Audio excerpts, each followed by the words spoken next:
বিরতিতে যাওয়ার আগেও যেমনটা আপনাদের জানাচ্ছিলাম, রাজ্যে ইতিমধ্যেই শুরু হয়েছে এসআইআর শুনানি। দক্ষিণ 24 পরগনার ক্ষেত্রেও কিন্তু সেই একই ছবি আমরা দেখতে পাচ্ছি। শুনানি পর্বে বহু ভোটারকে কিন্তু ইতিমধ্যেই ডাক দেওয়া হয়েছে এবং সেখানেই নথি যাচাই করা হচ্ছে। এই বিষয়ে আমরা কথা বলবো। আমাদের সঙ্গে সরাসরি রয়েছেন প্রতিনিধি কোয়েল মণ্ডল। কোয়েল, আজ কি দেখতে পাচ্ছ দক্ষিণ 24 পরগনার ক্ষেত্রে? কতজন ভোটারকে ঠিক ডাকা হয়েছে? কাকদ্বীপের ক্ষেত্রে কি ছবি আসছে সামনে? একদমই স্বর্ণালী, দেখো তুমি জানো আজকে এসআইআর এর শুনানির একেবারে প্রথম দিন এবং রাজ্য জুড়ে ব্লকে ব্লকে সেই শুনানি পর্ব ইতিমধ্যে নির্দিষ্ট সময়সূচি মেনে শুরু হয়েছে। দক্ষিণ 24 পরগনা জেলা, সেখানে 3,32,000 ভোটারকে শুনানির জন্য ডাক করানো হয়েছে এবং তাদের কাছে নোটিশ পৌঁছেছে। এবং কাকদ্বীপ যেখানে আমরা আগেও বলেছিলাম যে 15,933 জন ভোটার যাদেরকে আনম্যাপিং করা হয়েছে এবং তাদের প্রত্যেকেই শুনানির জন্য তাদের কাছে নোটিশ পৌঁছেছে। তবে আজকে প্রথম দিন শুনানির কাকদ্বীপ ব্লক 870 এই 4টি বুথের সর্বমোট 57 জন ভোটারকে শুনানিতে ডাকা হয়েছে।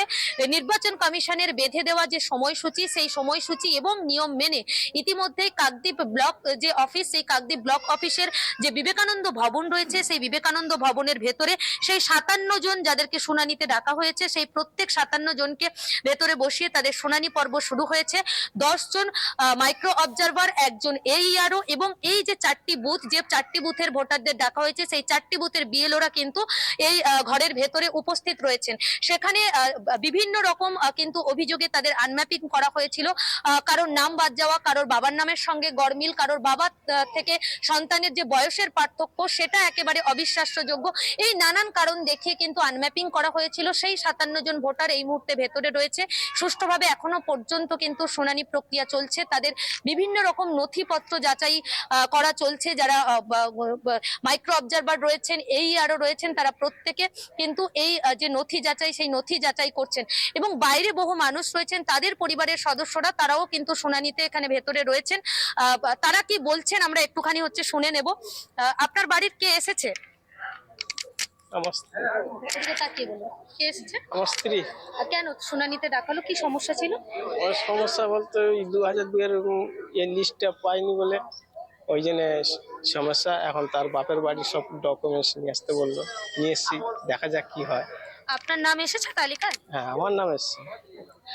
তুমি শুনলে আমরা একজনের সঙ্গে কথা বললাম, এখানকারই ভোটার, তার স্ত্রীর শুনানিতে ডাক পেয়েছেন। স্ত্রী এই মুহূর্তে ভেতরে রয়েছেন শুনানিতে এবং তার স্ত্রীর ক্ষেত্রে যা হয়েছে 2002-এর কোনো রকম লিঙ্কেজ পাওয়া যায়নি। তাই তাকে নানান নথিপত্র নিয়ে, তার বাবার বাড়ির নথিপত্র নিয়ে এখানে আজকে উপস্থিত থাকতে বলা হয়েছিল। সেই মতন তার স্ত্রী ভেতরে রয়েছেন শুনানিতে, তিনি সেখানে উপস্থিত হয়েছেন এবং তার যা নথিপত্র যাচাই, সেই যাচাই প্রক্রিয়াও কিন্তু চলছে। আরো একজন রয়েছেন, তার সঙ্গে আমরা একটুখানি কথা বলবো। আপনার বাড়ির কে রয়েছে? স্বামী আছে আর আমার শাশুড়ি আছে। কেন ওদের শুনানিতে ওনাদের ডাকা হলো কেন?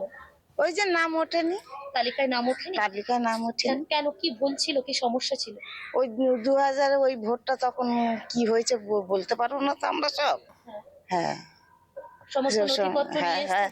কোয়েল, তালিকায় আপনার নাম নাম এসেছে? ওঠানো নিয়ে ভোটাররা নাম কতটা আসেনি। আতঙ্কিত? কি বলছেন ভোটাররা এই আমার বিষয়ে? নাম আসেনি, ওদের নাম এসে ওই এসেছে।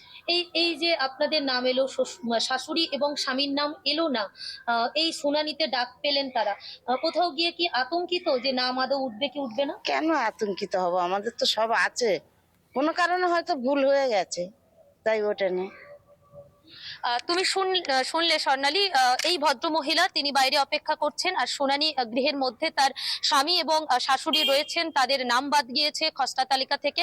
2002-এর তালিকার যে লিঙ্কেজ, সেই লিঙ্কেজ পাওয়া যায়নি বলে রেখেছে। তবে তিনি স্পষ্টত জানালেন যে আমরা এখানকার যেহেতু স্থানীয় বাসিন্দা, তাই স্বাভাবিকভাবে কোনো কারণে ভুল হলেও তারা আশাবাদী যে এই শুনানির পর চূড়ান্ত তালিকায় তার পরিবারের এই সদস্যদের নাম উঠবে। অর্থাৎ এই যে দক্ষিণ 24 পরগনা জেলা, সেখানে কিন্তু অত্যন্ত গুরুত্বপূর্ণ এই কাকদ্বীপ মহকুমা, বিশেষত কাকদ্বীপ ব্লক। এখানে ওপার বাংলার বহু মানুষ কিন্তু বসতি গড়ে তুলেছে এবং একটা বিরাট অংশের মানুষ এখানে তারা বসবাস করছেন। স্বাভাবিকভাবে প্রায় 15,000 একটা ব্লকে 15,933 জনের আনম্যাপিং ছিল, তাদের শুনানির ডাক পেয়েছেন তারা।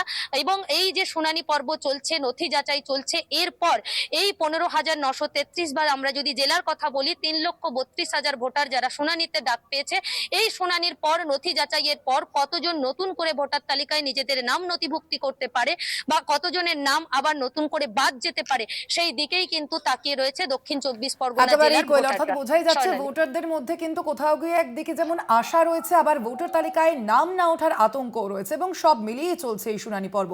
আপাতত ধন্যবাদ তোমায় কোয়েল।